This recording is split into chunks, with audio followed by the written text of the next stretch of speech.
मनोज जरांगे पाटलांच्या आमरण उपोषणाचा आजचा 7वा दिवस।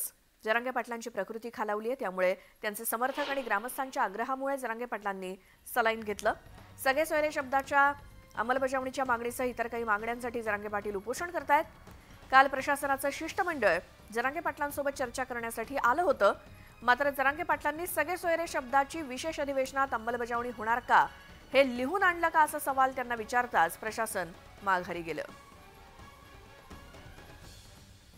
अधिक माहितीसाठी जाऊयात, आमचे प्रतिनिधी रवी जयस्वाल आपल्या सोबत जोडले गेलेत। रवी, उपोषणाचा आजचा 7वा दिवस आहे, काय तिकडची स्थिती?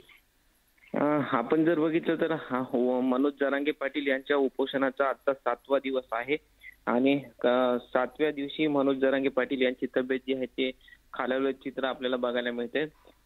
काल जर आपण बघितलं तर प्रशासनाच्या शिष्टमंडळानं मनोज जरांगे पाटील यांच्याशी चर्चा केली, मात्र ही चर्चा पण निष्फळ ठरली।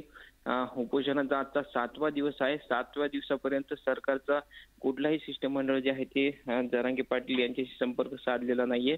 7व्या दिवसापर्यंत मनोज जरांगे पाटील यांची तब्येत खालावली होती, त्यामुळे मराठा समाज जो आहे तो आंतरवाली सराटीमध्ये मोठ्या प्रमाणामध्ये गर्दी करू लागला आणि या सगळ्या गर्दीमुळे मराठा समाज जो आहे तो या ठिकाणी आला होता आणि त्यानंतर मनोज जरांगे पाटील यांची तब्येत खालावल्याचे चित्र पाहून सगळा मराठा बांधव भाऊक झाला होता। त्यानंतर मनोज जरांगे पाटील यांनी मराठा बांधवांच्या आग्रहाखातर एक सलाईन सुद्धा लावून घेतली, मात्र 7 दिवस झाले। 7 दिवसापासून मनोज जरांगे पाटील यांचं उपोषण जे आहे ते अद्यापपर्यंत सुरूच आहे। बिलकुल रवी, धन्यवाद या सगळ्या माहितीसाठी आणि आपण अंतरवाली सराटीतले अपडेट्स वेळोवेळी घेत राहूच।